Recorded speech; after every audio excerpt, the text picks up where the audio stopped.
নমস্কার বন্ধুরা, বড়ি দিয়ে থোড়ের এই নিরামিষ রেসিপিটি যে এত সুন্দর হয় খেতে, সেটা আপনাদেরকে আমি বানিয়ে দেখাচ্ছি।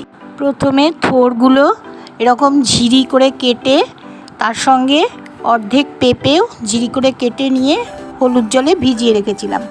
তারপর প্রেসার কুকারে পেঁপে আর এই থোড়টা একটু লবণ আর জল দিয়ে সিদ্ধ করে নিলাম। এবার ওই সিদ্ধ করা পেঁপে আর থোড়টা জল ঝরিয়ে পুরো ঠান্ডা হলে পুরো চিপে জলগুলোকে বের করে একটা বাটিতে নিয়ে নিলাম। এবার হলুদ, জিরের গুঁড়ো, ধনের গুঁড়ো, লঙ্কার গুঁড়ো, লবণ, চিনি সব কিছু দিয়ে থোড়টা খুব ভালো করে হাত দিয়ে মাখলাম। আর কড়াইতে তেল গরম করে এদিকে বড়িটা ভেজে তুলে নিয়েছি। তারপর ওই তেলের মধ্যে আর একটু তেল দিয়ে জিরে আর শুকনো লঙ্কা, তেজপাতা ফোড়ন দিলাম। ফোড়নটা ভাজা হলে, সুন্দর গন্ধ বেরোলে ওই মাখা থোড়টা আমি কড়াইতে বসিয়ে দিলাম।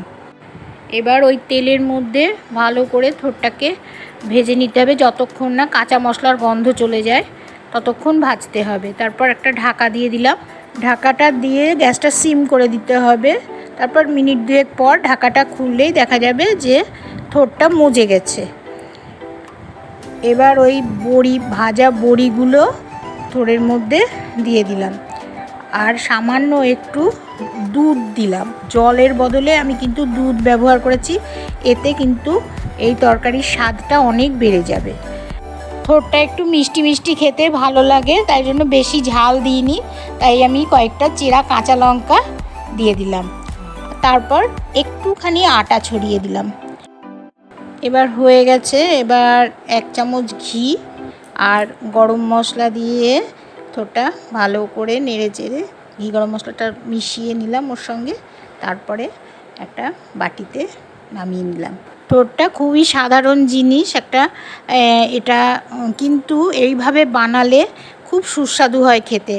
ভাত, রুটি, পরোটা সব কিছুর সঙ্গেই কিন্তু এই তরকারিটা খেতে খুবই ভালো লাগে। ভিডিওটি ভালো লাগলে আমাকে লাইক, কমেন্ট, একটা শেয়ার করে দেবেন।